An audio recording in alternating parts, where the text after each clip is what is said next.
adiantado da hora, diretamente a palavra ao doutor Elcio Figueiredo, que então nos brindará com a última palestra dessa mesa, para que nós possamos passar os debates. Por favor, doutor Elcio. Boa tarde a todos. Gostaria de cumprimentar, em nome da doutora Solange, todos os componentes na mesa e os promotores do evento. Eu vou dar algumas nomes, onde eu pretendo colocar alguns dados básicos sobre o abastecimento na região metropolitana de São Paulo, sobre a crise que a gente está passando e abordar algumas análises e sugestões. Eu peço licença então ao senhor para que a mesa possa assistir a sua palestra do auditório. Eu estou representando aqui o Dr. Paulo Massaco, que é diretor da região metropolitana de São Paulo, da Sabesp. Queria dizer que a minha ligação com a questão dos comitês é muito antiga. Eu fui primeiro presidente do comitê da Bacia do Alto Tietê e atualmente represento a Sabesp no PCJ. Então, a gente acaba transitando em vários âmbitos. Eu vou falar meio de lado, porque me facilita aqui visualizar o conteúdo. Bom, a região metropolitana de São Paulo, acho que para muitos esses dados são conhecidos, uma população de 20 milhões de habitantes, 37 municípios, 6 municípios permissionários, que são aqueles que não são atendidos diretamente pela Sabesp. A Sabesp fornece água bruta para esses municípios. Exemplo máximo é Guarulhos, que é a maior cidade que nós temos aí dentro da região metropolitana, fala capital. Alguns dados de ações, de redes, etc., mostram a dimensão do problema do abastecimento numa região como a nossa.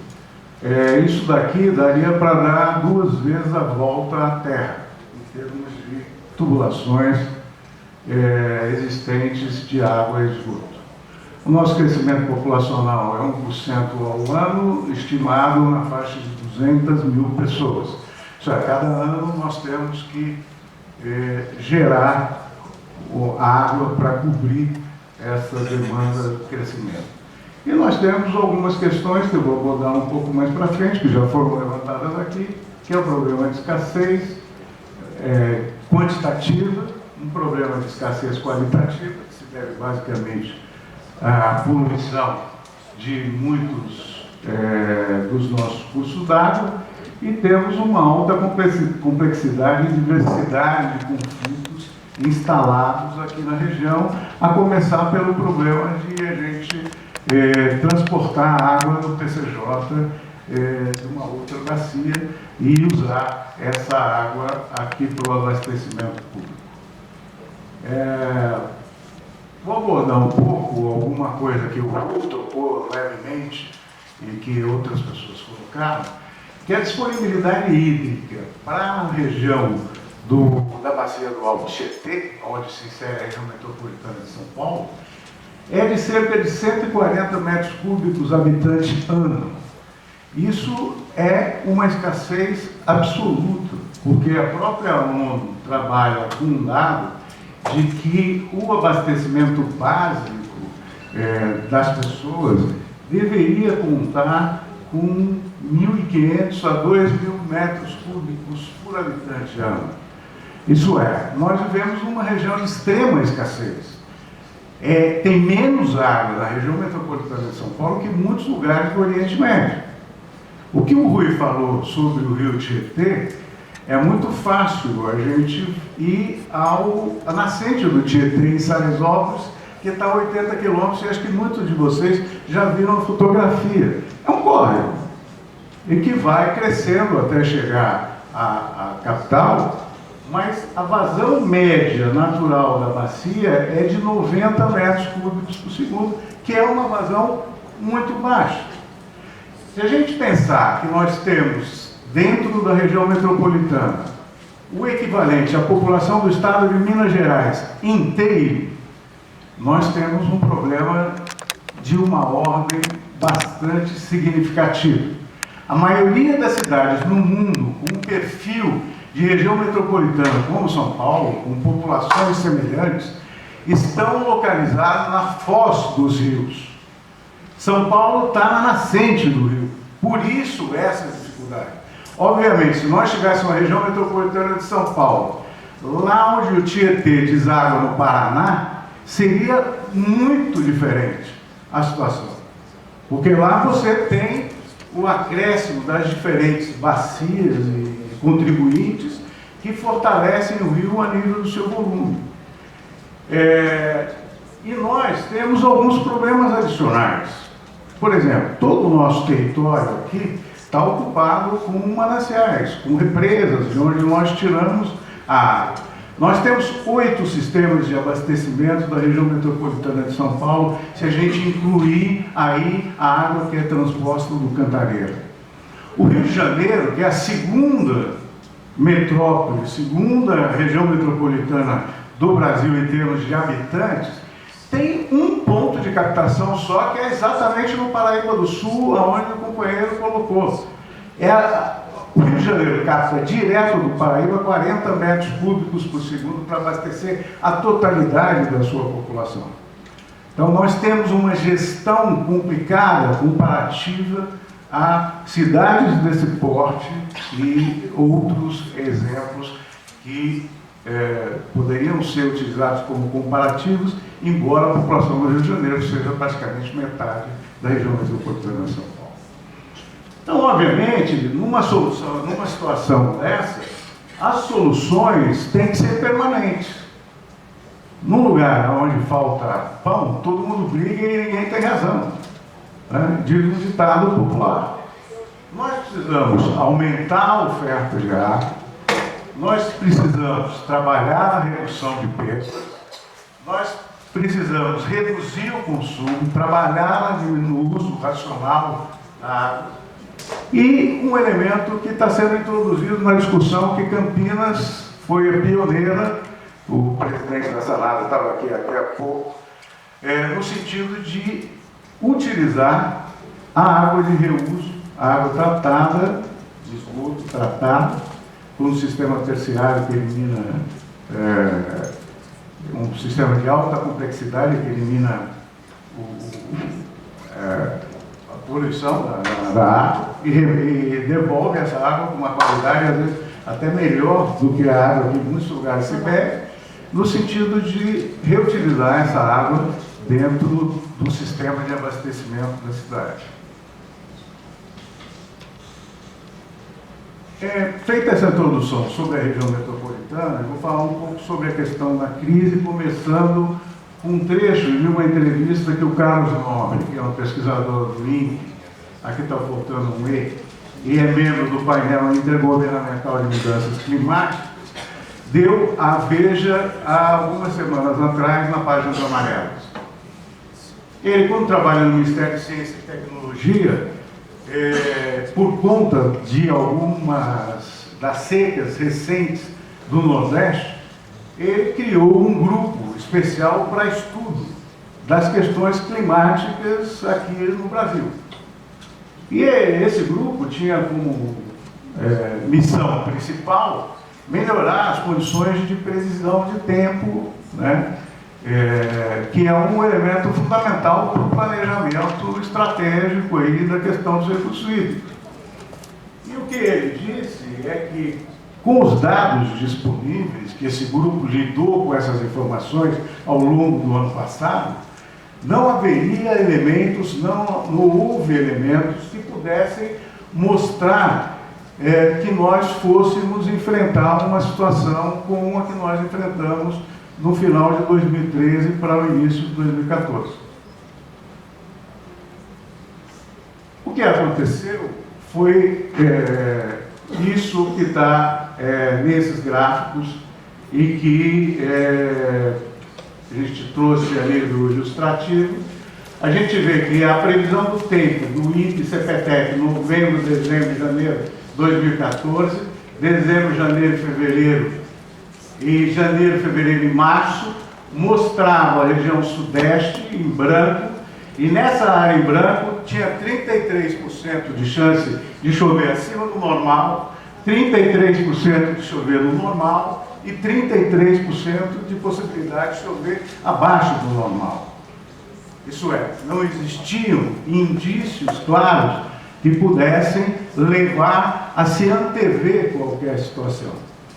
Só que em janeiro de 2014, o que se configurou do ponto de vista climático foi uma onda de calor estacionária, essas manchas amarelas estacionárias em vários lugares do mundo que provocaram uma falta de chuva e um aumento da temperatura.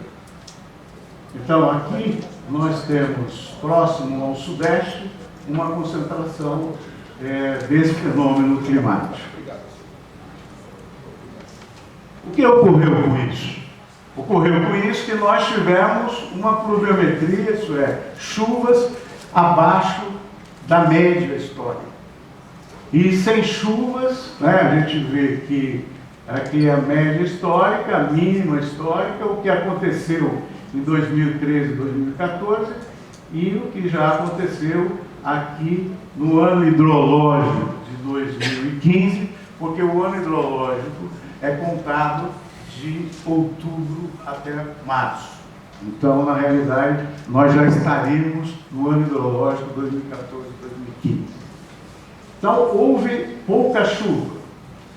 Como consequência da pouca chuva, os rios, os mananciais que afluem ao sistema Cantareira, a afluência ao sistema Cantareira foi extremamente baixa.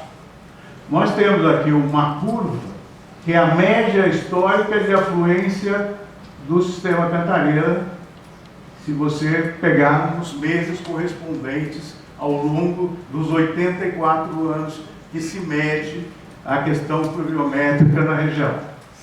Depois você tem uma montagem das séries mínimas históricas, que é esta linha vermelha, que soma todas as mínimas afluências que ocorreram no sistema Cantareira ao longo desse período.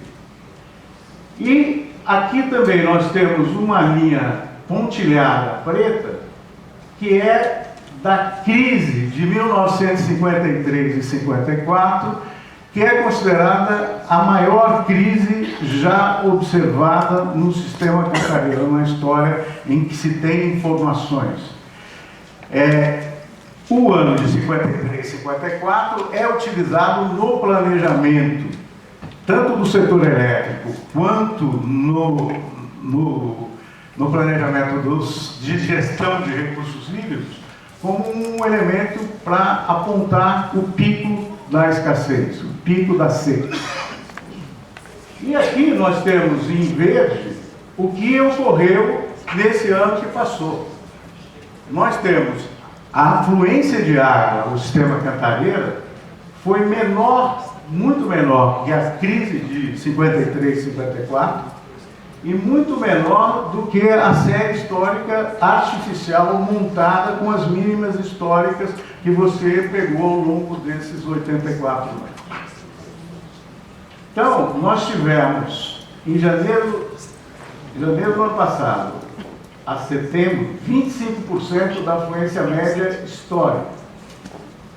E a probabilidade de repetirmos esse fenômeno pelos dados aí estatísticos, as probabilidades, seria isso. Mas o que a gente assiste é que cada vez mais as mudanças climáticas estão dando sinais que estão ocorrendo e vieram para ficar. E a gente volta a falar um pouco mais sobre essa questão da necessidade de mudanças de paradigmas. Esse gráfico aqui, ele demonstra a diminuição da retirada que a Sabesp veio fazendo ao longo do ano passado do sistema Cantareira. Então, se a gente vê o que era tirado em janeiro de...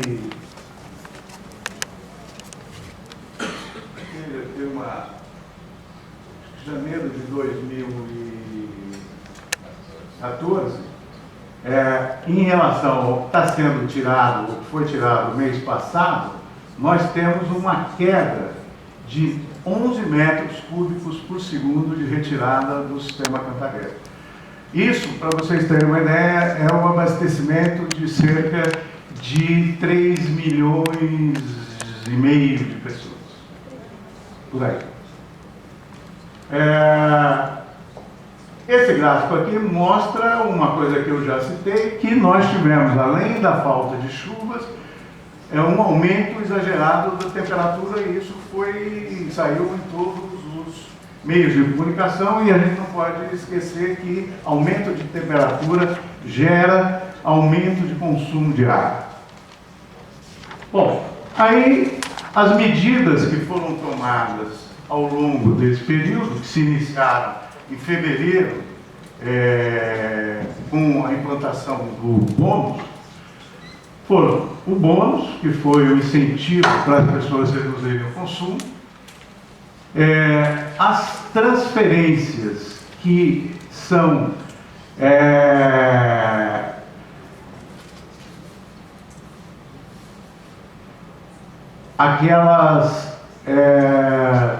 aquelas situações em que nós pegamos todos os outros sistemas que nós dispomos e avançamos esses sistemas para atuar dentro das áreas que eram atendidas pelo Cantareira. Para vocês terem uma ideia, ontem nós fizemos uma reunião com o prefeito de Osasco, uma cidade com quase 1 milhão de habitantes.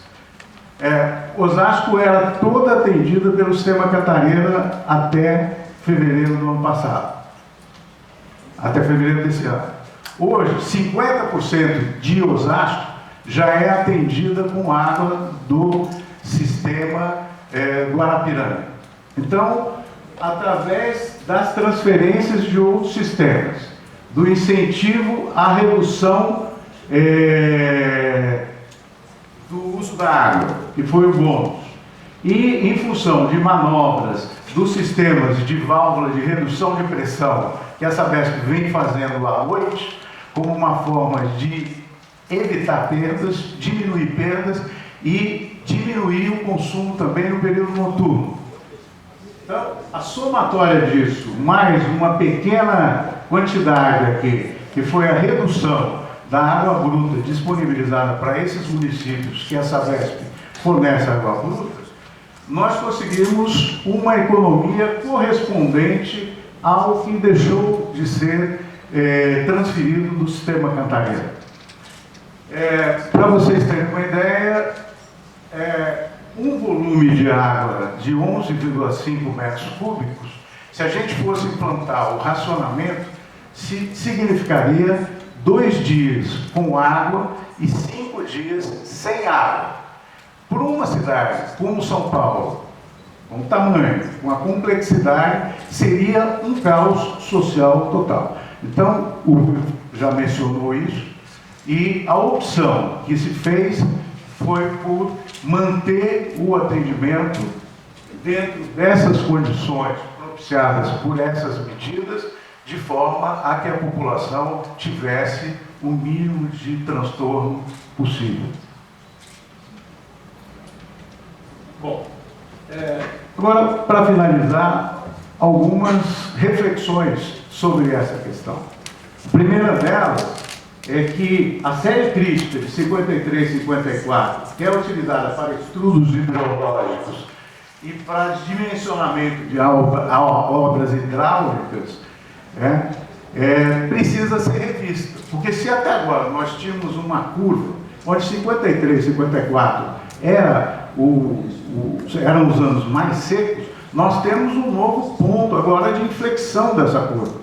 E isso deve gerar um novo elemento, uma revisão do planejamento que era feito em cima dos dados informativos que existiam até então do ponto de vista propriométricos.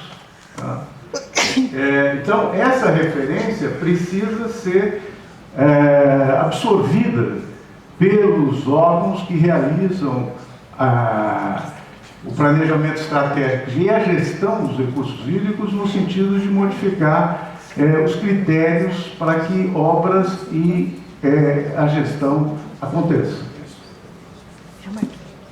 Outra coisa que a gente acha importante é que a interligação que nós montamos, que já vínhamos montando, entre os sistemas que abastecem a região metropolitana, mostraram de fundamental importância, porque propiciou você retirar água de alguns sistemas que ainda têm água para cobrir a deficiência da transferência vinda do sistema cantareiro. E também uma questão que não está aqui, que é o investimento permanente no aumento da oferta, que a Sabesp tem feito. Tenho aqui depois, se alguém quiser informações mais detalhadas, de vários empreendimentos, várias ações que vêm trabalhando a questão do aumento da oferta dentro da região metropolitana de São Paulo. Então, essas interligações fazem com que a gente tenha, para diminuir os riscos de abastecimento, ampliar a disponibilidade dos mananciais, ampliar a oferta, incrementar a produção nas estações de tratamento de água existentes, ampliar a integração do sistema de adutores, porque ainda nós não temos uma integração total. E nós estamos avançando e com um conjunto de obras para que a gente consiga essa integração. Outra questão é que, se nós vínhamos fazendo ações voltadas ao uso racional da água, nós temos que ampliar essas ações e ser muito criativos no sentido de buscar outras formas de fazer isso que eventualmente não tenhamos ainda utilizado. Temos algumas questões, e aí o pessoal do Ministério Público e o pessoal da área jurídica talvez possa, inclusive, refletir um pouco sobre isso, sobre a questão da água de reuso. Né? Eu estava falando hoje com o diretor da Sanasa, que estava aqui, que foi a primeira a propor o reuso da água em termos de abastecimento público. Existe uma lacuna, existe um vazio na legislação acerca disso, e o que a gente acompanha, a CETESB parece que está montando uma regulamentação para esse uso draconiana, que praticamente impede o uso da água de reuso por uma série de critérios que não se justificam, porque em alguns outros lugares do mundo esse uso é comum. Também temos que trabalhar a questão do conflito de uso entre os diferentes setores. Aqui eu marco bem a questão do setor energético, porque a água que está vazando do Paraíba do Sul, por exemplo, para o Rio de Janeiro, está diminuindo o volume dos reservatórios, é uma água que fundamentalmente está sendo transferida para gerar energia, enquanto que nós corremos o risco de ter problemas com abastecimento humano na região metropolitana, na região de Campinas, em outras regiões do estado e do país. Então, essa questão merece uma reflexão, e a gente vê que não se tem falado muito sobre esse desvio que se faz contrariamente à legislação, que diz que o uso prioritário é para o abastecimento humano. Então, eram algumas considerações que nós gostaríamos de fazer, e estamos abertos aí